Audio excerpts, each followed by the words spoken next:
नमस्कार दोस्तों। आज हम पढ़ने वाले हैं क्लास 10th सिविक्स का पहला चैप्टर, जिसका नाम है लोकतंत्र में सत्ता की साझेदारी।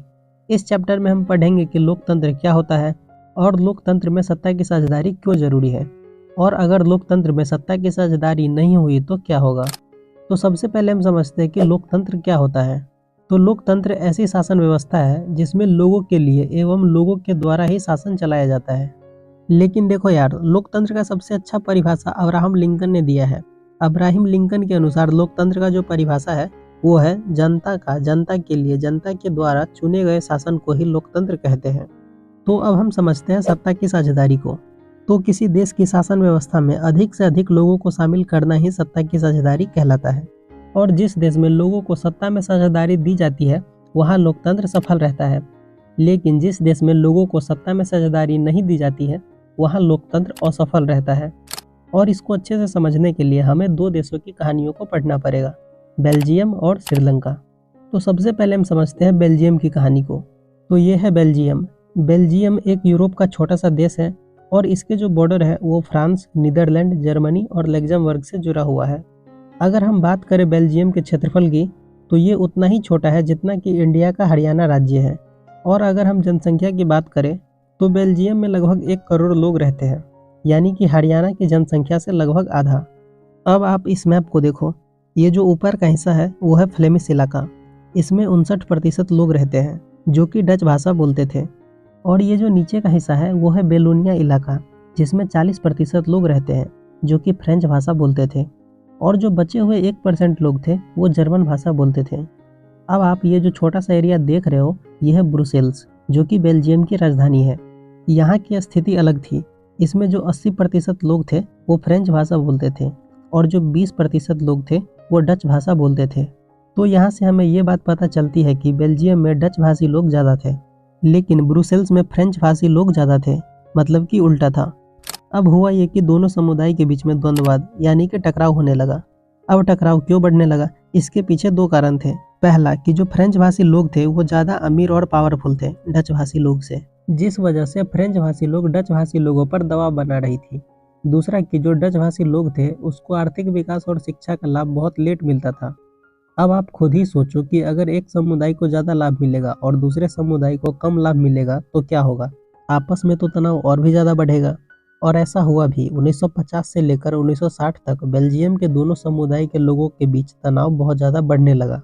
और जो बेल्जियम की राजधानी ब्रुसेल्स थी उसमें और भी ज़्यादा सिचुएशन खराब होने लगी थी। तो अब हम समझते हैं बेल्जियम में सत्ता की साझेदारी को। तो बेल्जियम में ये समस्या और भी ज़्यादा बढ़ती उससे पहले जो बेल्जियम की सरकार थी उसने थोड़ी समझदारी दिखाई और उन्होंने 1970 से लेकर 1993 के बीच अपने संविधान में 4 बार बदलाव किए ताकि देश में शांति बनी रहे और दोनों समुदाय के बीच में लड़ाई झगड़ा न हो। तो इसके लिए संविधान में कई सारे बदलाव हुए। क्या क्या बदलाव होते हैं चलिए जानते हैं। तो पहला बदलाव ये होता है कि केंद्र सरकार में डच और फ्रेंच भाषी मंत्रियों की संख्या समान हो। दूसरा बदलाव ये होता है कि अगर कोई नया कानून पास करना है तो वो दोनों की सहमति से पास होगा, किसी एक की सहमति से पास नहीं होगा। तीसरा बदलाव ये होता है कि केंद्र सरकार की बहुत सी पावर राज्य सरकार को दे दी जाती है और राज्य सरकार स्वतंत्र रूप से अपना काम कर सकती है। चौथा बदलाव ये होता है कि बेल्जियम की राजधानी ब्रुसेल्स में अलग से सरकार बनाई गई जिसमें दोनों समुदाय के बराबर बराबर नेता रहेंगे। पांचवा बदलाव ये होता है कि केंद्र सरकार और राज्य सरकार के अलावा इन्होंने एक और सरकार का गठन किया जिसे सामुदायिक सरकार बोला जाता है। ये सामुदायिक सरकार तीनों भाषा बोलने वालों के लिए अलग अलग बनाई गई थी, जो कि अपने अपने समुदाय के लिए संस्कृति, शिक्षा और भाषा जैसे मुद्दों पर काम करती थी। तो अगर हम ध्यान से देखें तो बेल्जियम में 3 तरह की सरकार का गठन होता है, केंद्र सरकार, राज्य सरकार और सामुदायिक सरकार। तो ये जो मॉडल था सरकार का वो थोड़ा जटिल था, पर ये इतना अच्छा था कि इसके बाद बेल्जियम के अंदर जो दोनों समुदाय थे उसके बीच में शांति बनी रहती है और सारे लोग खुशी खुशी रहने लगते हैं।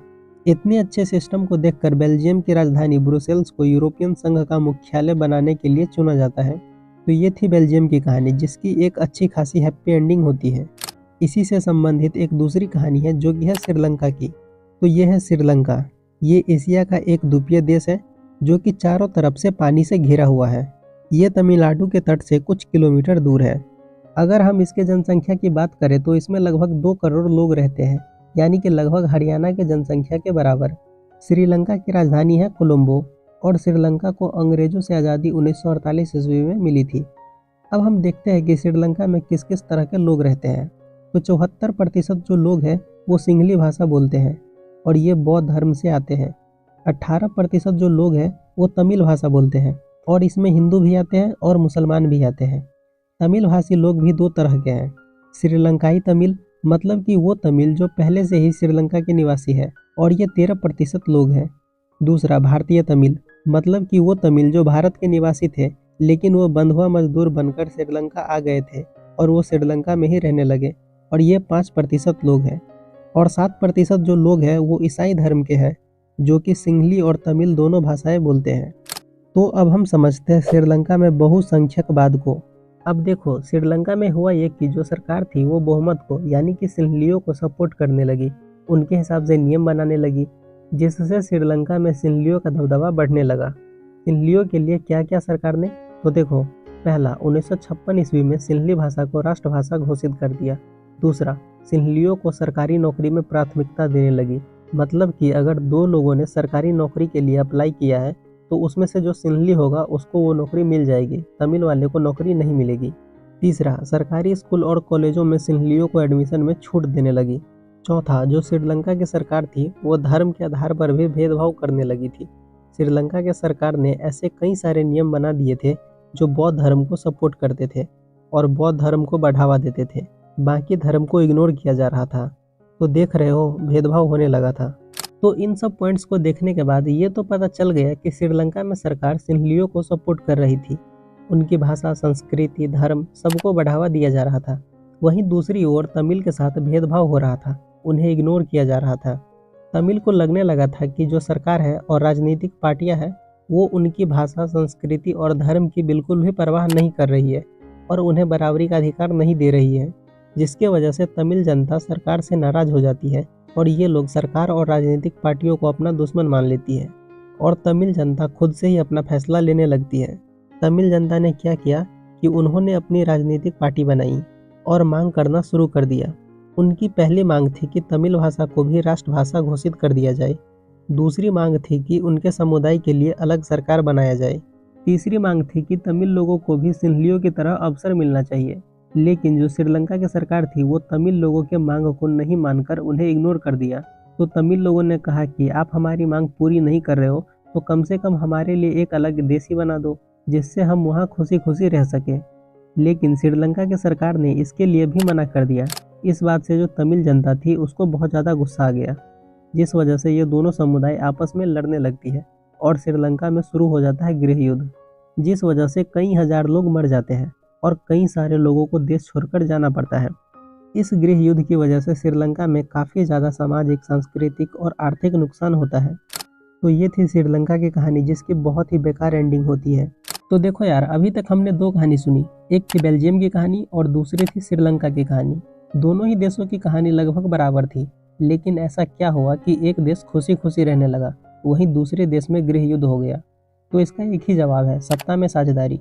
बेल्जियम में वहाँ पर दोनों समुदाय के बीच सत्ता की साझेदारी हुई, जिस वजह से वहाँ पर कोई भी लड़ाई देखने को नहीं मिली। वहीं दूसरी ओर श्रीलंका में सत्ता की साझेदारी नहीं होती है, जिस वजह से वहाँ पर गृह युद्ध देखने को मिलता है। तो यहाँ से हमें ये बात पता चलती है कि सत्ता में साझेदारी करना अच्छा है। तो अब यहाँ पर एक क्वेश्चन आता है कि सत्ता में साझेदारी करना क्यों अच्छा है और सत्ता की साझेदारी क्यों जरूरी है। तो इसके दो कारण हैं। पहला, सत्ता की साझेदारी करना अच्छा है क्योंकि इससे विभिन्न सामाजिक समूहों के बीच लड़ाई या टकराव का खतरा टल जाता है, जिससे समाज में स्थिरता बनी रहती है, जैसा कि आपको इन दोनों देशों की कहानी से पता चल ही गया होगा। दूसरा, सत्ता की साझेदारी इसलिए अच्छा है क्योंकि सत्ता की साझेदारी को लोकतंत्र की आत्मा भी कहा जाता है और सत्ता की साझेदारी जितनी ज़्यादा होगी सरकार उतने ही अच्छे से काम करेगी।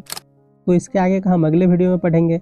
आई होप आपको ये वीडियो पसंद आई होगी। अगर ये वीडियो आपको पसंद आई है तो वीडियो को लाइक कर दीजिए, एक प्यारा सा कमेंट कर दीजिए और चैनल को सब्सक्राइब भी कर दो यार। और हाँ, आप लोगों से एक सजेशन लेना था, क्या मैं लाइव आकर मैथ और दूसरे सब्जेक्ट को पढ़ाऊँ? आप मुझे कमेंट में बता सकते हैं।